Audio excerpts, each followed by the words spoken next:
बिल्लू और नट्टू की जिद।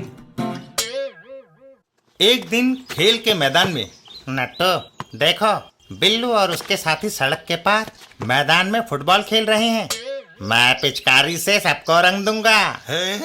तभी बिल्लू फुटबॉल पर एक किक जमाता है। फुटबॉल सीधा आकर नट्टू के सामने पड़े पानी में गिरती है। ओह! बिल्लू फुटबॉल हाथ में लेकर वहां से दौड़ लगा देता है। गनीमत इसी में है कि यहाँ से खिसका जाए। कहाँ गया वह? वह अपने घर की तरफ भागा था। बिल्लू के घर पर। हाँ, वो छत पर बैठा है। वह बेखबर है।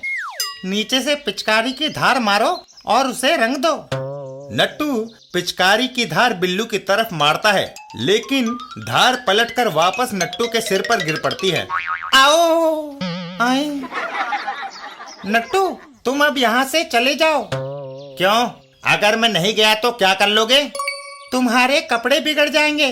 बारिश का इकट्ठा हुआ पानी छूट गया है। तभी पाइप से छूटा हुआ पानी सीधा नट्टू के सर पर आ गिरता है। ओह!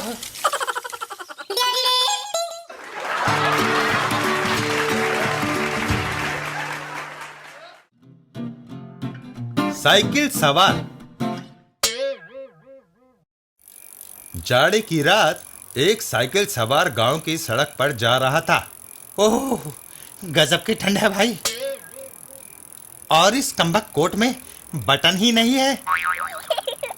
यह सोचकर वह साइकिल को रोककर कोट को उल्टा पहन लेता है और फिर आगे चल देता है। अब ठीक है। तभी अचानक उसकी साइकिल एक गड्ढे में घुसती है और वह गिर पड़ता है। पास के घर में क्या हुआ, चलकर देखें। वह दंपत्ति दौड़कर उस साइकिल सवार के पास पहुंचते हैं। हाय हाय! चिंता ना करो नौजवान, हम अभी सब ठीक कर देंगे। और वह आदमी उसकी मुंडी पकड़कर घुमाने लगता है। अरे क्या करते हो? शांत रहो, तुम्हारा सिर उल्टा फिर गया है। हम इसे फिराकर ठीक जगह कर देंगे। आई! मेरा सिर छोड़ दे बे, वह उल्टा नहीं फिरा है। मैंने अपना कोट उल्टा यानी पीठ का हिस्सा आगे करके पहन रखा है। हाय!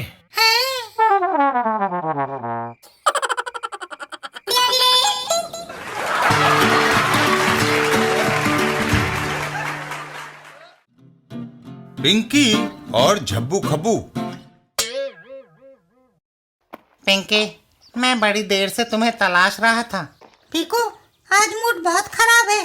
क्या मैं बहुत बुरी हूँ? बिल्कुल नहीं, तुम तो इतने ईमानदार हो कि लाखों रुपयों का एतबार तुम पे किया जा सकता है। यह हुई ना बात। वहीं से कुछ दूरी पर। झब्बू, काफी दिनों से कोई तगड़ा माल हाथ नहीं लगा।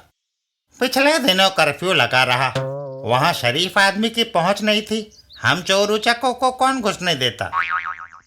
कल मैंने एक आदमी की पॉकेट मारी, बटुआ खोला तो उसमें से एम्प्लॉयमेंट एक्सचेंज के कार्ड के सिवा कुछ भी ना निकला।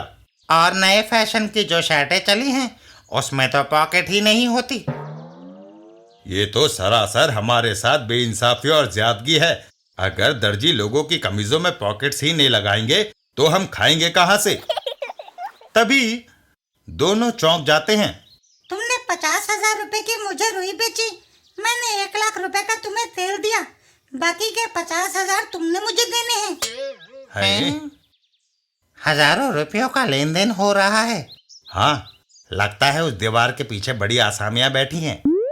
इतना कहकर खब्बू दीवार की ओर बढ़ जाता है। झब्बो, तुम यहीं ठहरो, मैं उनको लूट कर आता हूँ। सारे नोट मेरे हवाले कर दो, नहीं तो दोनों को गोलियों से भून दूंगा। ले लो, पर ये असली नोट नहीं है। हम दोनों बिजनेस खेल रहे हैं, सारे रुपए नकली हैं। इतना कहकर पिंकी रोना शुरू करती है। अरे, नकली नोट है तो अपने पास रखो, मगर रो क्यों रही हो? तुम पिस्तौल दिखाओ और मैं रो भी नहीं। यह सुनकर खब्बू चक्कर में आ जाता है। बाप रे, अगर इसकी रोने की आवाज से पुलिस आ गई तो वह मुझे धड़ दबोचेगी। देखो, मैं 5 रुपए देता हूँ, आइसक्रीम खा लेना, रोना नहीं।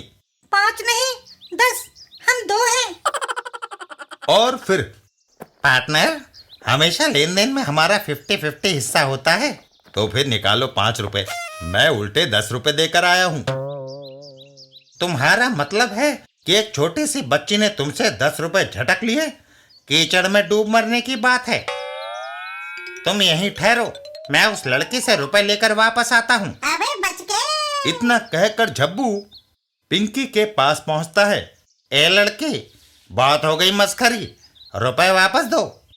मगर ये 10 रुपए तो उस अंकल ने हमें अपने आप आइसक्रीम खाने के लिए दिए हैं। बिल्कुल, इसमें क्या शक है? मैं तुम्हारी बातों में नहीं आने वाला। मैं तुम दोनों का गला घोट कर मार दूंगा और नोट लेकर चलता बनूंगा। तभी बाप रे, हवलदार राम लुभाया, ये तो बड़ा जालिम आदमी है, यहाँ से खिसकना चाहिए। अरे कहाँ भागे जा रहे हो? तुम वह रुपए रखो, अचानक मुझे कोई काम याद आ गया जो मैं अधूरा छोड़ आया था। रुको, मैं चाहती हूँ कि हवलदार राम लुभाया से तुम्हारी मुलाकात करा दूं। नहीं, ऐसा ना करना। तो फिर आइसक्रीम के साथ चॉकलेट खाने के लिए 10 रुपए दो। मगर मेरी जेब में पैसा भी नहीं। तो जो कुछ तुम्हारे पास है वही देते जाओ, नहीं तो मैं हवलदार राम लुभाया को आवाज लगाती हूँ। और फिर जब्बू, क्या अपने कपड़े और जूते गंगा किनारे छोड़ आया? नहीं कब्बू, उस लड़की ने उतरवा लिए भाई।